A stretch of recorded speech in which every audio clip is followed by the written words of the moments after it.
Kamusta na po mga idol? Maligayang pagbalik po sa ating YouTube channel. Well mga kaibigan, Kai Sotto, napakalaki po pala ng naiambag sa kasikatan ngayon ng Japan B-League, hindi lamang po sa Pilipinas at nakilala na rin po sa iba't ibang mga bansa dito sa Asia. And bago po tayo magpatuloy, syempre hindi ko po kakalimutan yung ating mga solid subscriber na lagi pong nakaabang sa ating channel at mga daily uploads kay Kai Sotto. Shout out po tayo sa ating mga kaibigan. Unang-una na po, Armac from Gindulman, Bohol, kay Arnold Monserrat from Bayaquintos, Nagkalan, Laguna, kay Cobuena Obra, kay Ronald Berbosidad at kay Kuya Ram. At kung gusto mo din po ma-shoutout, please comment down below your name. Kung taga saan ka po, isa-shoutout po natin yan sa next video po. And syempre kaibigan, huwag mo kalimutan mag-like and subscribe and always pa-hit ng notification bell. Maraming salamat po. So mga kaibigan, simula po na dumating si Kai Sotto dito sa Japan B-League ay nakilala na talaga sa Pilipinas etong liga po na ito at nakikilala na rin sa ibang bahagi po ng Asia. Kung titignan po ninyo yung highlights po or yung views po ng Japan B-League, kung i-check nyo po sa YouTube channel nila, halos karamihan po ng most popular views nila ay puro si Kai Sotto. Tinignan po natin lahat yan at siguro po mga 15 videos po or mga 20 puro Kai Sotto po yung highlights niyan. Puro matataas po yung views mga kaibigan. Pagpapatunay lamang na yung impact ni Kai Sotto sa Japan B-League ay hindi po basta-basta. Napakalaki po ng kanyang naiambag. Kaya yung sinasabi po natin na pagbibigay ng kontrata kay Kai Sotto ay talagang hindi po imposible. Hindi na po siya papakawalan ng Japan B-League dahil nga ay hindi sa Japan B-League nagbitaw na sila ng salita noon na kinakailangan bago nila bitawan si Kai Sotto ay magkaroon po muna ng 15 pounds na muscle. At nangyayari na nga po ngayon yun. Hinahasa nila si Kai Sotto.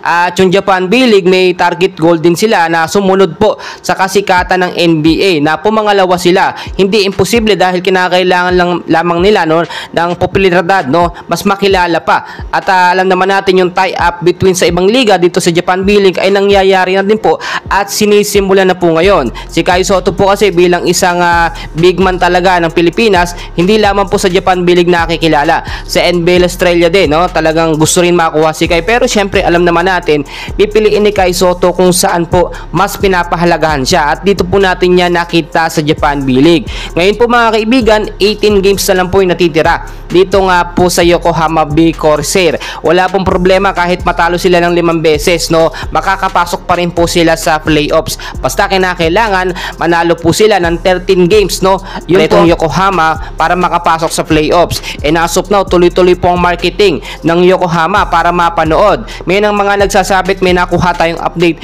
Wala nga daw pong live dito sa Japan B-League. Ito nga magiging laban po muli ni Kai Sotto kung Yokohama at ang Toyama Grouses sa March 20. Pero syempre alam natin may source po yan at hindi pwedeng hiwalang live dahil po yung kasikatan ni Kai Sotto pinapriority na ngayon ng Japan B-League na mapanood nga po ng mga Pilipino sa iba't ibang bahagi po ng bansa. Kaya naman kung titignan nyo mabuti, gumagawa na ng history ngayon, hindi lamang sa Pilipinas. Syempre nakagawa na ng history yon si Kai Sotto. Dito sa Japan B-League, another history na nagawa at si Kai Sotto lamang po.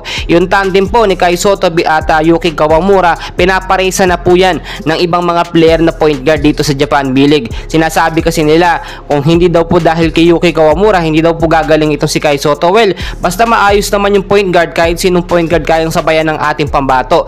Basta yung chemistry at momentum manatili, talagang nandun yung spike ng ating pambato na si Kai Sotto. Hindi naman talaga dumedepende si Kai kay Yuki Kawamura.